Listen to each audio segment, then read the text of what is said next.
Assalamualaikum warahmatullahi wabarakatuh. Perkenalkan, nama saya Faril Priya Aditama dari kelas 4A dengan NIM 230901125.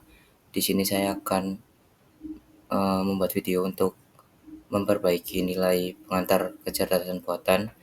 Di sini saya akan menjelaskan video tentang satu, komponen-komponen dan alur pembuatan project, dua, penjelasan struktur folder, tiga, cara kerja dan alur aplikasi dari aplikasi AI saya. Untuk yang pertama di sini saya sedikit menjelaskan, saya di sini membuat sebuah asisten virtual berbasis web yang dirancang untuk menjawab pertanyaan-pertanyaan seputar kehidupan kampus. Terus langsung saja ke pembahasannya. Bahan-bahan dan alur pembuatan project. Di sini saya menggunakan Python. Pythonnya pakai Python.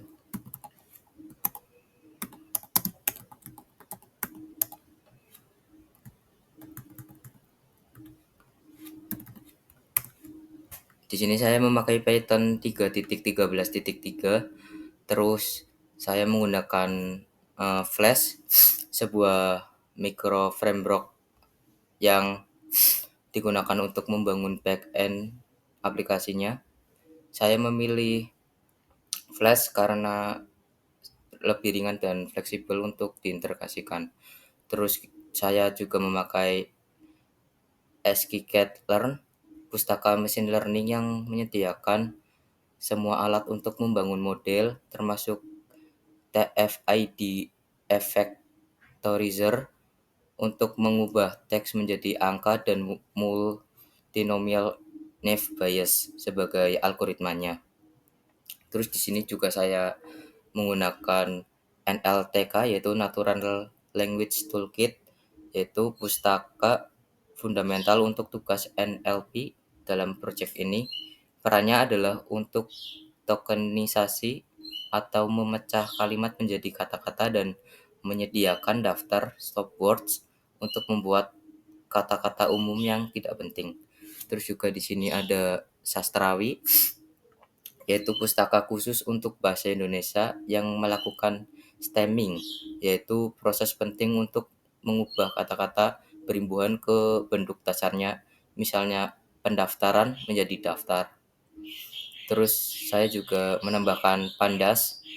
Pandas digunakan pada tahap pelatihan untuk membaca file QA pattern JSON-nya dan memuatnya ke dalam struktur data frame yang mempermudah proses persiapan data latih.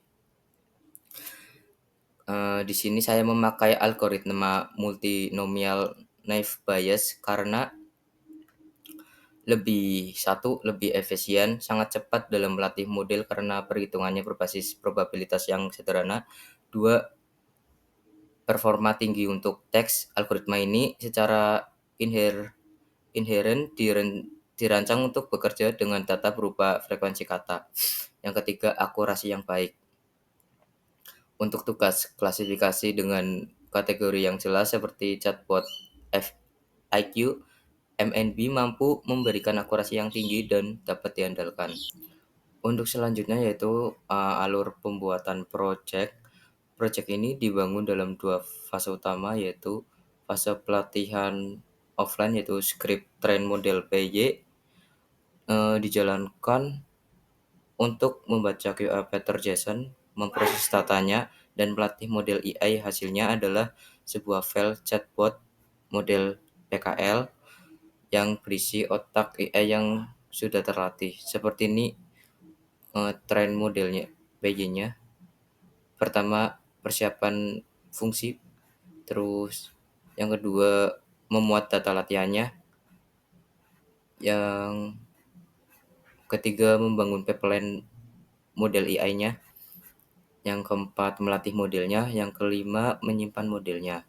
Terus alur yang kedua yaitu fase aplikasi online. Pada FPY dijalankan untuk memulai server web flash-nya. Server ini memuat file chatbot model PKL ke dalam memori dan siap menerima serta menjawab pertanyaan dari pengguna secara real time. Seperti ini step by step-nya. Pertama, memuat komponen yang dibutuhkan, processing sama seperti tren PY, terus memuat model AI seperti ini. Terus penjelasan struktural folder. Di sini saya menggunakan folder seperti static, template-nya ada index. Untuk static dulu, di sini saya menambahkan background gedung direktorat supaya lebih pas dengan tema AI saya, yaitu kampus untuk chatbot kampus. Terus saya juga menambahkan logo kampus. Terus pada templates index HTML, yaitu ini folder khusus untuk menyimpan file HTML. Dalam project ini berisi indeks HTML yang merupakan UI-nya seperti ini. Terus QA pattern JSON, file ini berfungsi sebagai basis pengetahuannya. Isinya adalah semua data latih, yaitu daftar pertanyaan, patterns, dan jawaban respon yang dikelompokkan berdasarkan kategori teks. Terus train model PY, yaitu script Python yang bertanggung jawab penuh untuk proses modeling, membaca data, melatih model, dan menghasilkan chatbot model PKL ini. Di chat mode PKL ini yaitu file proses pelatihan tadi. Terus API merupakan struktur utama yang menjadi pusat kendali aplikasinya. Isinya adalah kode server flash yang menghubungkan antar muka pengguna, memuat model AI, dan memproses semua logika untuk menjawab pertanyaan. Terus cara kerja dan alur aplikasinya. Yang pertama, input pengguna. Pengguna mengetik sebuah pesan di kolom input pada antarmuka web. Yang kedua, pengiriman ke backend kode Java script mengirimkan teks tersebut sebagai HTTP request ke endpoint GET pada server flash. Yang ketiga, penerimaan di server file APY menerima request dan mengambil teks pertanyaan. Terus yang keempat, pemproses teks mentah tersebut diproses melalui fungsi preprocess text, yaitu pembersihan, stemming, dan lain-lain. Yang kelima, prediksi model AI. Teks yang sudah bersih dimasukkan ke dalam model chatbot model PKL. Model akan memprediksi teks kategori yang paling mungkin untuk pertanyaan tersebut.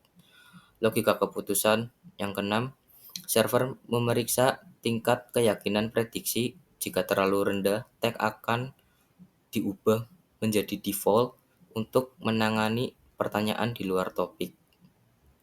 Yang ketujuh, pengambilan jawaban berdasarkan teks akhir. Server mencari daftar jawaban yang sesuai di dalam QA pattern JSON-nya. Yang ke-8, pengiriman respon.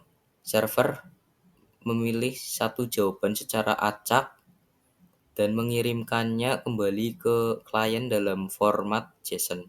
Yang ke-9, tampilan di front-end JavaScript di browser menerima data JSON tersebut dan menampilkannya sebagai pesan balasan dari chatbot. Kita lanjut ke implementasi aplikasinya. Seperti apa aplikasinya? Pertama kita Python app PY dulu, terus kita ini ngelatih AI-nya lagi, ngelatih chat modelnya lagi, terus kita masuk. Nah, di sini setiap kali pengguna masuk akan di say hello oleh si bot ini. Tampilannya seperti ini, seperti chat seperti biasa. Di sini ada untuk mengetik di sini, untuk mengetik pertanyaan di sini. Terus di sini ada logo panah itu untuk mengirimnya. Misal kita nanya info pelajaran info data mining misal.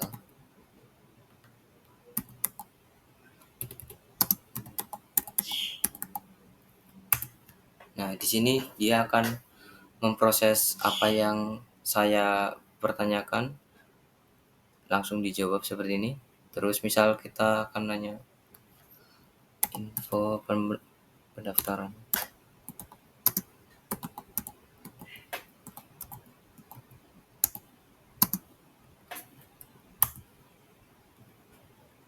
Nah, dia akan memproses sesuai apa yang dimaukan, informasi lengkap, pendaftaran mahasiswa baru PMB bisa kamu akses di Poltek Garber. Oke, sekiranya itu saja yang bisa saya sampaikan pada video kali ini. Mohon maaf jika banyak kesalahan kata. Terima kasih. Wassalamualaikum warahmatullahi wabarakatuh.